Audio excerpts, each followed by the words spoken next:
வணக்கம் மக்களே, நான் உங்கள் தரணி. இன்றைக்கி என்ன வீடியோனா, தேவாங்க குல மக்களின் சக்தி அழைப்பு விழா ஏன், அதோட பெரிய வரலாறை நான் சுருக்கமாக சொல்ல போகிறேன். வாங்க வீடியோக்குள்ளே போகலாம்.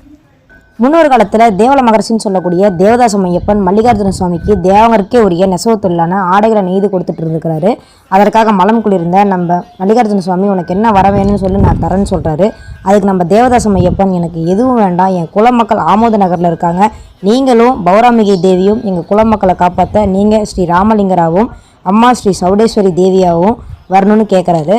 அதுக்கு அப்பா சரின்னு சொல்லிடுறாரு. ஆனால் அம்மா என்ன சொல்கிறாங்கன்னா, சரி நான் வரேன், ஆனால் நான் உங்கள் கூட வரும்போது நீங்கள் முன்னாடி போகணும், நான் பின்னாடி வருவேன், எக்காரணத்தை கொண்டும் நீங்கள் திரும்பி பார்க்கக்கூடாதுன்னு சொல்கிறாங்க. சரின்னு சொல்லிட்டு ஒரு தேதி குறித்து தேவங்க குல மக்களும் எல்லோரும் போய் அம்மாவை அழைச்சிட்டு வராங்க சந்தோஷமாக.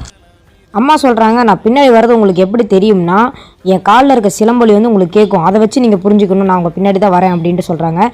ஆனால் போகிற வழியை பார்த்திங்கன்னா காட்டு வழி, இடையில ஒரு ஏரி ஒன்று வருது. மக்கள் எல்லாமே அந்த ஏரியை கடந்துடுறாங்க. அம்மா அந்த ஏரியில் இறங்கும்போது தண்ணியில் நடக்கிறதுனால அந்த கால் சிலம்பொலி கேட்கல. உடனே எல்லோரும் திரும்பி பார்த்துட்றாங்க. அம்மா அப்படியே ஒரு கோவம் அப்படியே ஏரியில் நீர்நிலையில் அப்படியே உட்காந்துடுறாங்க. அதாவது எதுக்காக இப்போ அம்மா அழைச்சிட்டு வராங்கன்னா, தேவர்களுக்கு மட்டும் ஆடை நெய்து கொடுக்குறீங்க, எங்களுக்கும் ஆடை வேணும்னு சொல்லி அசுரர்கள் கேட்குறாங்க. தேவல மகரிஷி முடியாதுன்னு சொல்கிறாரு. அப்படி சொன்னதுனால அசுரர்கள் எல்லாருமே சேர்ந்து தேவகுல மக்களுக்கு தொல்லை கொடுக்குறாங்க. அதுக்கு பாதுகாப்பு வேணும்னு சொல்லிட்டு தான் அம்மாவை போயிட்டு அழைச்சிட்டு வராங்க. இப்போ அங்கே கோச்சிட்டு உட்காந்துருக்க அம்மா வரணும்னா தன்னைத்தானே வருத்திக்கிட்டு தேவகுல ஆம்பளை பசங்க எல்லாருமே கையில் இருக்க கத்தி எடுத்து கையிலையும் நெஞ்சிலையும் போட்டுட்டு ரத்த சொட்ட சொட்ட அம்மாவை கூப்பிட்றாங்க. தான் குல மக்கள் இப்படி கஷ்டப்படுறாங்களேன்னு அம்மாவும் கோவம் தணிஞ்சு எழுந்து வராங்க. வாமா வா வாத்தாயே வா அப்படின்னு சொல்லி அம்மா சக்தி அம்மனா அந்த நீர்நிலையிலேருந்து அழைச்சி எடுத்துகிட்டு வராங்க.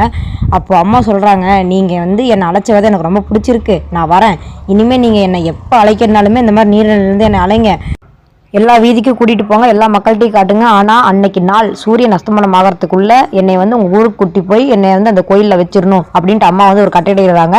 அப்போலேருந்து இப்போ வரைக்கும் இதனால தான் இந்த சக்தி அழைப்புன்ற வேலை நடந்துகிட்ருக்கு. நீங்களும் பார்த்தீங்கனாலே தெரியும், எல்லா ஊர்கள்லையுமே தேவகுல மக்கள் தை மாதம் அன்னைக்கு இந்த சக்தி அழைப்பு விழா நடத்துவாங்க. எல்லாரும் கலந்துக்குவாங்க. நன்றி, வணக்கம்.